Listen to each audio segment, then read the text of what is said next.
Bienvenidos a Crónicas Oscuras. Historias de crímenes reales. La infancia misteriosa de Buenaventura Nepomuceno Matallana. Desde su nacimiento, la vida de Buenaventura Nepomuceno Matallana estuvo marcada por el misterio y la intriga. Su vida parece sacada de una novela llena de giros inesperados. Existen dos versiones sobre su infancia, cada una más fascinante que la otra. La primera, basada en su partida de bautismo, aunque poco confiable, ya que él mismo era conocido por falsificar documentos, indica que nació en Chiquinquirá en septiembre de 1891, hijo de una madre soltera que le dio su apellido. Con esta versión, su vida estuvo llena de carencias y desamor. La segunda versión, sin embargo, es aún más sorprendente. Se dice que en realidad nació en un pequeño pueblo de Caldas, en el departamento de Boyacá. Fue encontrado con apenas unos días de vida, abandonado en un zarzal, envuelto en una ruana de lana y un traje femenino de seda. Quien lo halló fue una niña de 10 años, hija de una familia influyente del pueblo. La pequeña lo escondió por un tiempo, hasta que sus padres la descubrieron. Ella les rogó que no lo separaran de ella, tratándolo casi como un juguete. Con el tiempo, esta niña se convertiría en una especie de madre adoptiva para Nepomuceno. Este abandono temprano, sumado a ser criado por alguien apenas unos años mayor que él y rechazado por el resto de la familia, marcó profundamente su carácter. Muchos expertos sugieren que estas experiencias influyeron en el desapego emocional que mostró hacia los demás a lo largo de su vida. La niña que lo crió, por cierto, fue diagnosticada con lepra a los 30 años y murió en 1944. Aunque Nepomuceno le enviaba dinero ocasionalmente, rara vez la visitaba y rechazó cualquier intento de que lo tratara como un hijo, llegando incluso a pedírselo de manera enfática en una carta. La vida adulta, un matrimonio inusual y amantes complicadas. A los 22 años, Nepomuceno decidió dejar atrás su pasado y comenzar una nueva vida. Se casó con Gregoria Sarmiento, una mujer que le doblaba la edad y que poseía algunos bienes a su nombre. Sin embargo, la relación fue todo menos convencional. Gregoria fue abandonada pocos años después de la boda y dependió durante mucho tiempo de los pequeños auxilios económicos que Matallana le enviaba. Él, mientras tanto, había comenzado a acumular una modesta fortuna gracias a sus artimañas. Lo más extraño de esta relación fue que Matallana, con total impunidad, presentaba a sus amantes a Gregoria y la obligaba a convivir con ellas. Entre sus amantes, la más fiel fue Lucy, quien incluso entabló una amistad con otra de las amantes de Nepomuceno. Ambas mujeres terminarían reencontrándose años después, pero no en circunstancias felices. Estarían en la cárcel, siendo investigadas por los crímenes de Matallana, el asesino en serie, el método del Dr. Mata. Pero hablemos de lo que realmente hizo famoso a Nepomuceno: sus crímenes.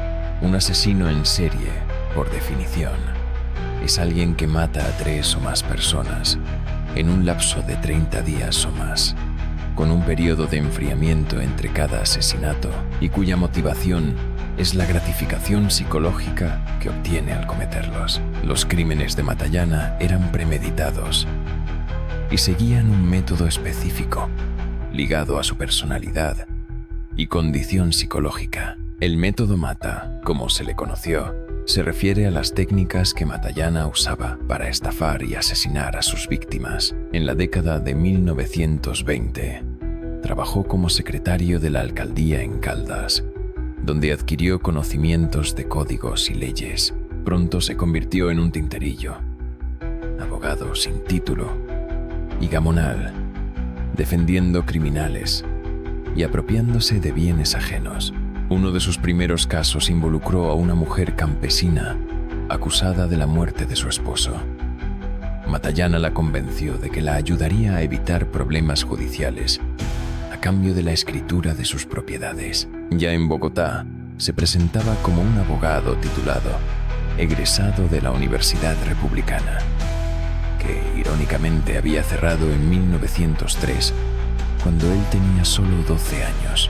Era extremadamente adulador con sus clientes y mantenía un archivo meticuloso de toda su correspondencia judicial y personal. Su método era siempre el mismo. Identificaba a personas acaudaladas, estudiaba sus debilidades y las explotaba. A algunos les ofrecía protección legal, a otros les prometía grandes negocios. Les hacía firmar poderes para manejar sus propiedades, los alejaba de sus familias y finalmente los asesinaba. Luego se presentaba ante los familiares como el hombre de confianza del desaparecido, manteniendo la ilusión de que regresarían. Las víctimas. Historias de desapariciones y engaños. Entre sus víctimas más notables se encuentra Alberto Ramírez Posada, quien desapareció en 1936 después de cobrar un cheque por 15.000 pesos y almorzar con Matallana. Su familia recibió telegramas falsos firmados por Alberto, y Matallana les aseguraba que estaba involucrado en un problema legal y que era mejor no indagar más. Otra víctima fue Octavio Perdomo, un hombre distante y adinerado, dueño de una mina de carbón y varias haciendas. Perdomo desapareció en 1937 y años después fue encontrado muerto a machetazos. Matallana afirmó que Perdomo le enviaba comunicaciones telegráficas, pero la verdad era mucho más siniestra. Baudillo Mendoza, otra víctima, fue visto por última vez en 1937. Matallana lo convenció de esconderse debido a problemas legales y se apropió de sus bienes. Durante años, su mujer recibió cartas falsas supuestamente escritas por Mendoza, hasta que Matallana logró que dejara de buscarlo.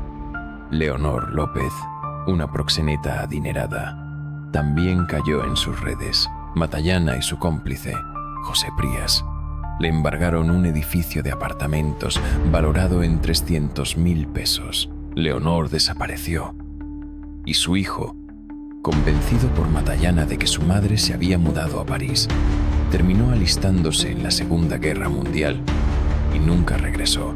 El caso Forero, el crimen que lo derribó, el crimen que finalmente expuso a Matallana, fue el de Alfredo Forero Vanegas, conocido como el crimen del páramo de Calderitas.